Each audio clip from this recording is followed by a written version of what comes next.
folklore is patriarchal.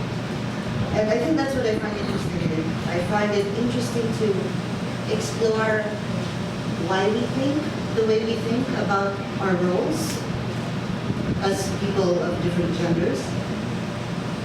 I think that a lot of writing in general should be an exploration of why we think the way we think.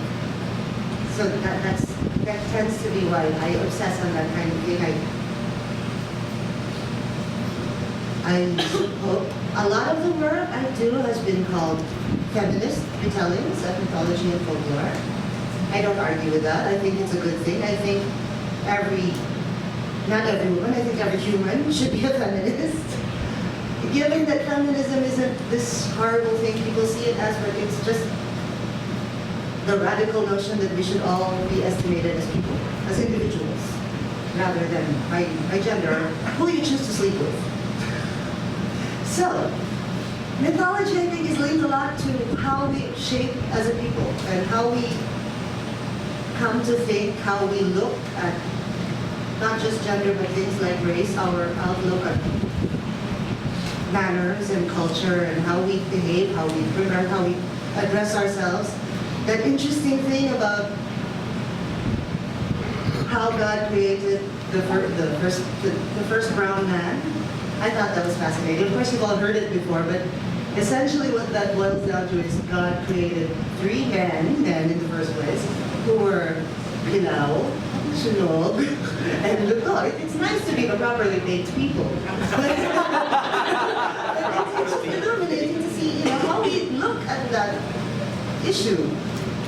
And when we go into revision, I think we explore how we thought and how we are learning to think, which can and perhaps should be different things.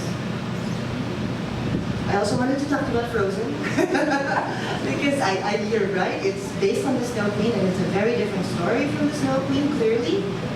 What's interesting, though, I think, is that it kept the crux of that, which is it is one of the very few fairy tales, and probably the first Disney movie where a man didn't have to save the day. So that's what was important to me there. It was not exactly a retelling, but a revisiting. So the difference between a retelling is that you're just going over the story and perhaps putting it in a modern context and adding modern details. Whereas a revisiting is you look at the story again and perhaps you find a fresh perspective or a new way to express an idea that was hidden in there. And that is what I like to do. The contention that maybe we need to have an ethical viewpoint about certain cultures or cultural groups, what's the word I'm looking for, owned stories. I also think we should be less careful about where we go, what we explore, what we're willing to deal with when we write. I don't think, especially if you look at it, the white people, they write about Japanese people, they write about black people, they write about Indian people, they don't let that stop them. I don't see why we should let it stop us from writing and reading about whatever the hell we want to, as long as we're exploring the truth that each of us is looking for and that all of us are looking for. And that's all I have to say. Thanks.